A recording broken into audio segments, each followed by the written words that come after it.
shoes became important when Jordan shoes became important, not before then. Here comes Michael Jordan. Fly. Slam it. Oh, spectacular. That's a 10 to me. Well, it was interesting, the Nike thing. I think there was ambivalence on Michael's part. Because Nike was a very upstart company in 1984. They weren't that established. He wore Converse when he played at Carolina. And so he kind of wanted to stay with the Converse because he just liked wearing them. We ended up going to Converse, and Converse sort of presented their image that Michael would be just like everybody else that they had. Well, that it would be more of the same. He would be following me, Magic, Larry Bird. Julius Erving was a Converse guy. Larry Bird was a Converse guy. Magic Johnson was a Converse guy.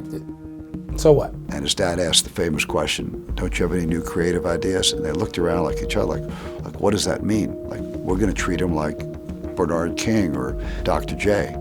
Isn't that enough? And the answer, no, it wasn't enough. We wanted to be different.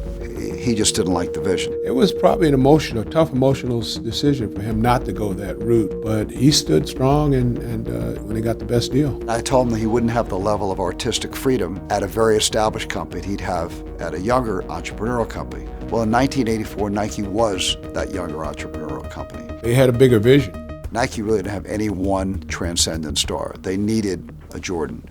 And I felt that because they needed him more, that they would be more willing to do special things for him. But Michael didn't want to visit Nike. He didn't know anything about Nike.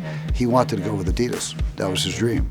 And his mother literally had to make him, go get on the plane and go to Oregon and go see these people. And said, just take a look and see it. And if you don't like it, you could always say no. So he goes out there like a month later to visit.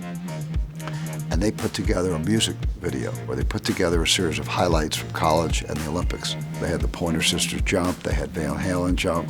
Michael didn't crack a smile the whole time. And we went from there into another meeting where Phil Knight came in and went on for 3 or 4 hours. And I said, what'd you think? And I thought he was gonna curse me out because he didn't want to go. He looked like he was hating it. And I thought he was gonna be really upset with me for forcing him to go to Portland. He said, I don't want to go anywhere else. This is it. The reaction to shoes came later when Jordan began to sell them and everybody wanted one. On the way in, that didn't matter. Jordan made it matter. I think Michael's brand and the creation of the brand Jordan and turned a corner that changed it forever. It was just a feeling that it was a perfect marriage. A young player who wanted to start a collection, and they were a company that needed a name star to catapult their line, and the rest is history.